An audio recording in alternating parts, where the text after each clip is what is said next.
Hello everyone, welcome to the civil Gyan city. Friends, ये JPSC AE mains के लिए 5th practice set है।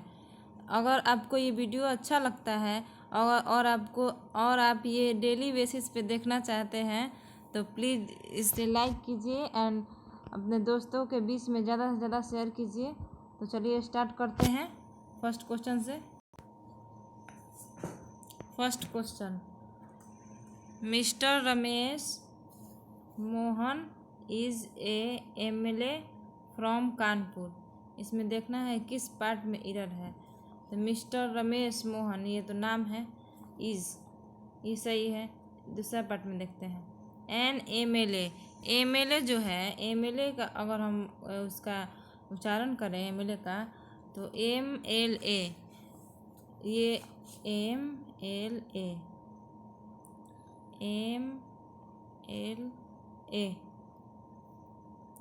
तो ए जो है MLA तो ये भावल साउंड है। तो भावल साउंड के साथ कौन आर्टिकल होता है? तो एन आर्टिकल होता है। यहाँ पे ए दिया हुआ है जो एरर है। तो किस पार्ट में एरर है? बी पार्ट में। तो करेक्ट आंसर बी होगा। चलिए नेक्स्ट देखते हैं। Hurry up lest you should not miss the train and no error. Hurry up lest you should not miss the train and no error. Hurry up, ये सही है। हरी up लेस्ट जो है ये निगेटिव वर्ड है। जैसे पिछला प्रैक्टिस में आपको बताया गया था अनलेस का मतलब भी होता है नहीं तो, यानी ये निगेटिव वर्ड है नहीं तो लेस्ट भी एक निगेटिव वर्ड है। इसके साथ अनलेस के साथ जिस तरह हम निगेटिव सेंटेंस यूज नहीं कर सकते हैं, उसी तरह लेस्ट के साथ भी हम लोग निगेटिव वर्ड यूज नहीं कर सकते हैं। लेकिन यहाँ पे आगे you should not miss the train, ये निगेटिव सेंटेंस दिया हुआ है। निगेटिव सेंटेंस दिया हुआ जबकि पॉजिटिव होगा, निगेटिव नहीं होगा, पॉजिटिव होगा, या नॉट नहीं होगा। तो किस पार्ट में है? बी पार्ट में। तो करेक्ट आंसर क्या होगा? बी होगा। चलिए नेक्स्ट देखते हैं। Akbar was one of the finest king that India ever had. Akbar was one of the finest king that India ever had and no error. तो ये रूल है कि वन ऑफ के बाद आने वाला नाउन, वन ऑफ के बाद जो नाउन आता है, ये नाउन वो सिंगुलर नहीं बल्कि प्लूरल होता है। ये किंग सिंगुलर दिया हुआ है तो इसका प्लूरल क्या होगा? किंग्स होगा। तो यहाँ ये एरर है, यहाँ किंग्स होगा। तो किस पार्ट में एरर है? बी पार्ट में। तो करेक्ट आंसर बी होगा। चलिए नेक्स्ट देखते हैं। We out serve our elders in the family and no error. We out जो है, आउट टू मोडाल वर्ब होता है। आउट के साथ टू लग कर आता है। आउट के साथ टू लग कर आता है। आउट टू, ये मोडाल वर्ब है। ये मोडाल वर्ब है। आउट टू मोडाल वर्ब है। तो यहाँ पे आउट के साथ टू लग कर आता ही है। आउट टू का ये जो कॉम्बिनेशन है उसको हम मोडाल वर्ब बोलते हैं। तो आउट टू यहाँ पे टू होता है। तो किस पार्ट में एरर है? ए में। तो करेक्ट आंसर ए होगा। चलिए नेक्स्ट देखते हैं। Hurry up lest you should not miss the train. यहाँ लेस्ट जो है नेगेटिव वर्ड है, ये रिपीट क्वेश्चन हो गया है। तो यहाँ पे ये नॉट नहीं होगा, यहाँ पे पॉजिटिव सेंटेंस हो गया। तो करेक्ट आंसर यहाँ पे बी होगा। चलिए नेक्स्ट देखते हैं। सेंटेंस इम्प्रूवमेंट है। Rakesh didn't knew my address. तो नो का क्या फॉर्म होता है? नो का know first form, second form knew, third form known होता है। यहाँ सेकेंड फॉर्म दिया हुआ है। एक यहाँ पे रूल है, डू, डीड एंड डज के साथ वर्ब का पहला फॉर्म होता है। हमेशा और हमेशा वर्ब का पहला फॉर्म होता है। यहाँ पे नो का दूसरा फॉर्म दिया हुआ है न्यू, तो यहाँ पे पहला फॉर्म होगा। तो कौन सा ऑप्शन एग्जिस्ट करता है? तो ये तो नोन तीसरा फॉर्म दिया हो तो होगा नहीं, हैव होगा नहीं, तो डिडंट नो होगा। तो करेक्ट आंसर सी होगा। चलिए नेक्स्ट देखते हैं। It was quite clear that the runner could be able to improve upon his own record. Could be able, could be able. It was quite clear, ये जो एक sentence है ये past में है। इस जो सेंटेंस है पास्ट में है, यहाँ पे डेट है, दूसरा सेंटेंस भी पास्ट में होना चाहिए, दूसरा सेंटेंस भी पास्ट में होना चाहिए। तो यहाँ पे वुड बी एबल होगा, वुड बी एबल होगा, वुड बी एबल होगा। तो करेक्ट आंसर सी होगा। चलिए नेक्स्ट देखते हैं। This work of art is worthy to praise. यहाँ जो अंडरलाइन वर्ड है इसी को इम्प्रूव करना है। This work of art is worthy to praise. तो वर्थी के बाद ऑफ होता है, वर्थी ऑफ, वर्थी के बाद प्रीपोजिशन टू नहीं बल्कि ऑफ होता है। तो यहाँ पे कौन सा होगा? बी होगा। तो करेक्ट आंसर बी है। चलिए नेक्स्ट देखते हैं। Both the mother in laws welcome the newly weds with garlands of flowers.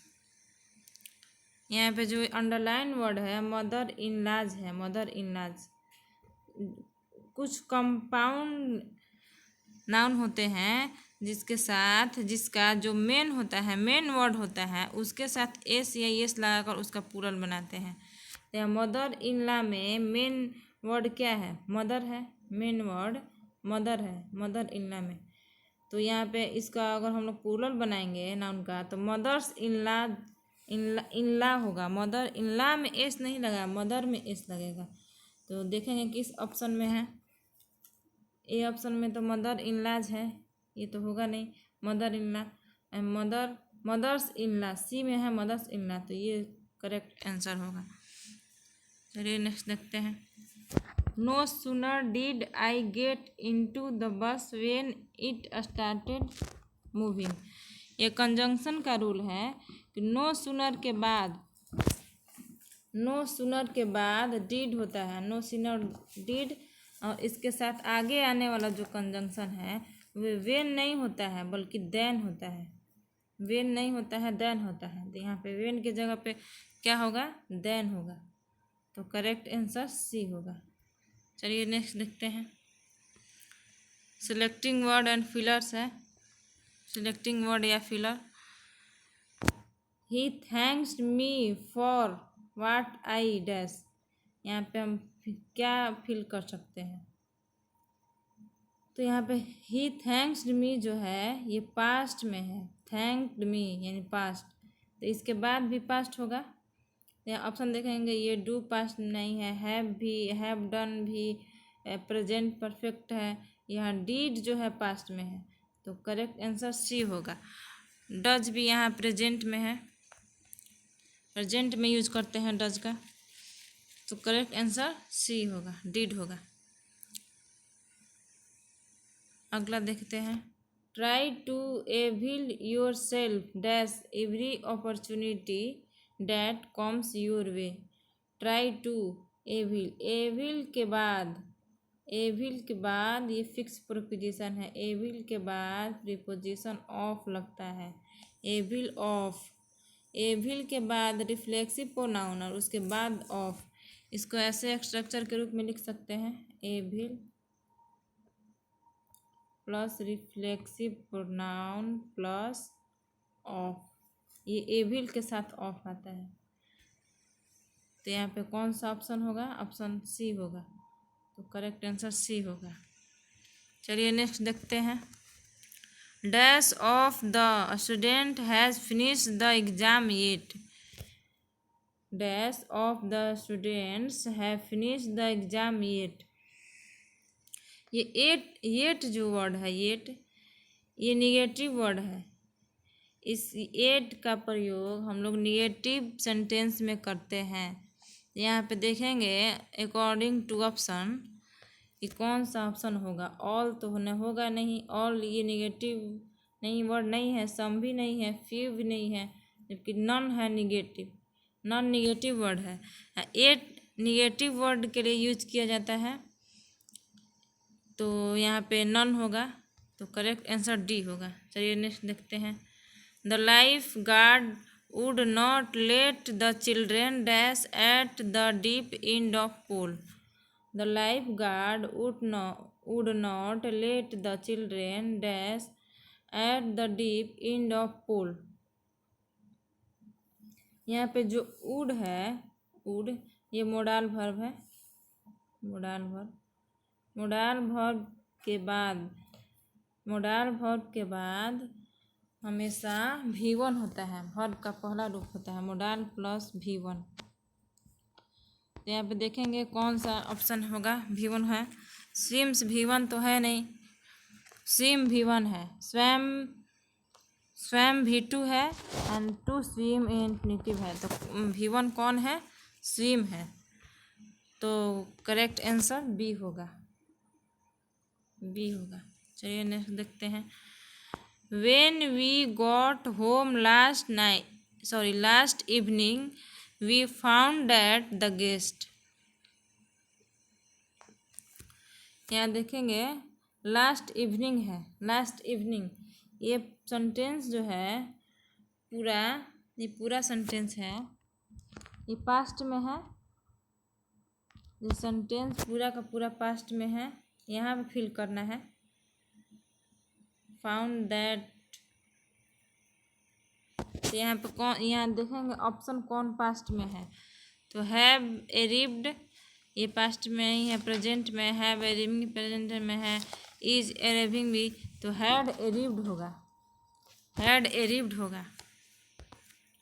यहाँ पे फिल करना है, यहाँ पे द गेस्ट, तो कौन होगा, डी होगा, हैड अरीव्ड, क्योंकि पहला भाग अगर पास्ट में है तो पूरा का पूरा भाग पास्ट में होगा, तो कौन सा ऑप्शन एग्जिस्ट करता है, तो केवल हैड अरीव्ड, तो यहाँ पे करेक्ट आंसर डी होगा।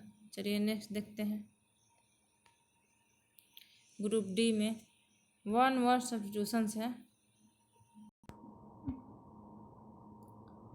वन हु डिस्ट्रॉयज इमेजेस और attacks popular belief.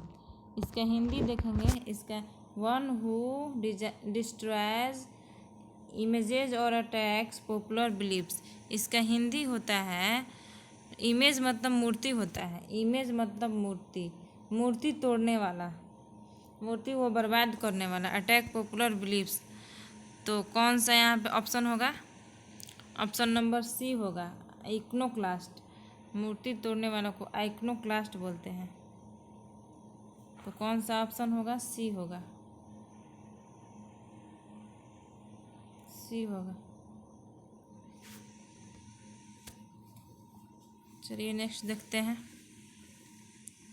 Violation of something holy and sacred. Violation of something holy and sacred, धार्मिक चीज़ों को नुकसान पहुंचाने वाला, धार्मिक चीज़ों को नुकसान पहुंचाने वाला, इसका हिंदी होगा धार्मिक चीज़ों को नुकसान पहुंचाने वाला। तो इसमें कौन सा ऑप्शन एग्जिट करेगा, तो ऑप्शन सी एग्जिट करेगा, स्क्रिलेज, धार्मिक चीज़ों को नुकसान करने वालों को स्क्रिलेज बोलते हैं इंग्लिश में। चलिए नेक्स्ट देखते हैं।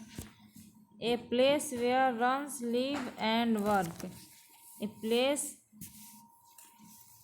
यानी जो चर्च में सेवा करता है, a place where nuns live and work, इसका हिंदी होगा जो चर्च में सेवा देता हो, जो चर्च में सेवा देता हो। यहाँ पे रन्स नहीं नन्स होगा, sorry nuns live and work, तो कौन सा ऑप्शन होगा, यहाँ पे ऑप्शन होगा कन्वेंट, ऑप्शन नंबर सी। चलिए नेक्स्ट देखते हैं। One who doesn't follow the usual rules of social social life, यहाँ पे सोशल लाइफ होगा, सोशल लाइफ। जो समाज के नियमों को नहीं मानता हो, इसका हिंदी होगा जो समाज के नियमों को नहीं मानता हो, उसको बोलते हैं वन वर्ड में बोहेमियन, बोहेमियन। तो यहाँ पे करेक्ट आंसर ए होगा। चलिए नेक्स्ट देखते हैं। Placing a thing beside another, एक दूसरे से सटा कर रखना, इसका हिंदी होता है एक दूसरे से सटा कर रखना। Placing a thing beside another, एक दूसरे से सटा कर रखना। तो कौन सा ऑप्शन होगा? सी ऑप्शन होगा, जक्स्टापोज। ऑप्शन सी होगा, जक्स्टापोज, जक्स्टापोज। चलिए नेक्स्ट देखते हैं। ग्रुप ई में the plane took off at 16 hours. ये आइडम एंड फ्रेसेस है। टुक ऑफ मतलब होता है, टुक ऑफ मतलब होता है उतारना, टुक ऑफ मतलब उतारना, टुक ऑफ मतलब उतारना। ए प्लेन टुक ऑफ 16 आवर्स। तो कौन सा ऑप्शन होगा? इसका हिंदी से देखेंगे तो लेव द ग्राउंड माने उतारना, जमीन पर उतारना। तो यहाँ पे ऑप्शन नंबर ए ही एग्जिस्ट करेगा। चलिए नेक्स्ट देखते हैं। He turn a deaf ear to my advice. Turn a deaf ear मतलब होता है अनसुना कर देना, मैंने किसी के बातों को सुनकर अनसुना कर देना। तो यहाँ पे कौन सा ऑप्शन होगा? डिसरिगार्डेड होगा, ऑप्शन नंबर ए होगा। डिसरिगार्डेड मतलब अनसुना करना होता है। एक्सेप्ट मतलब स्वीकार करना होता है। डिडंट अंडरस्टैंड मतलब नहीं समझना। डिडंट हियर में नहीं सुनना। तो ये तीनों ऑप्शन नहीं होगा, ऑप्शन होगा डिसरिगार्डेड मैंने अनसुना कर देना। चलिए नेक्स्ट देखते हैं। We have gone through many hardships. Gone through मतलब होता है से होकर गुजरना, गोन थ्रो मतलब होता है से होकर गुजरना। तो इंजॉय मतलब इंजॉय करना, और टोलरेट मतलब सहन करना होता है, टोलरेट मतलब सहन करना। एंड सफर्ड, सफर्ड ऑप्शन होगा क्योंकि सफर्ड मतलब से होकर गुजरना होता है। एग्जामिन मतलब एग्जाम। तो कौन सा ऑप्शन होगा? सी होगा। चलिए नेक्स्ट देखते हैं। सिलाज टाल टेल्स हैव नो मीनिंग। टाल टेल्स मतलब होता है, टाल टेल्स मतलब डींग हाँकना, टाल टेल्स मतलब डींग हाँकना। जेलस मतलब किसी से जलना। ग्रीड, ग्रीड माने लालची होता है। प्राइड मतलब घमंडी। तो यहाँ पे ऑप्शन कौन होगा डींग हाँकना का? डींग हाँकना का बूस्टिंग होगा, बूस्टिंग। ऑप्शन सी होगा। The bridge gave way under the heavy weight. Heavy weight मतलब होता है एकाएक गिरना, एकाएक गिरना। यहाँ ऑप्शन देखेंगे, यहाँ स्टॉप मतलब होता है, ये तो ऑप्शन होगा नहीं। स्टॉप मतलब रुकना होता है, तो ये तो होगा नहीं। यहाँ वी तो स्टूड मतलब भी नहीं होगा। और यहाँ पे कुलेप्स, कुलेप्स मतलब होता है एकाएक गिरना। तो कौन सा ऑप्शन होगा? ऑप्शन नंबर ए होगा। तो करेक्ट आंसर ए होगा। फ्रेंड्स, आपको ये वीडियो अच्छा लगे तो लाइक कीजिए, और अगर आप ये वीडियो लाइक करेंगे तो ये डेली बेसिस पे वीडियो बनेगा जो आपके आने वाले एग्ज़ाम के लिए बहुत ही अच्छा होगा। इंग्लिश का स्कोर आपका अच्छा होगा। Thanks for watching this video. Have a nice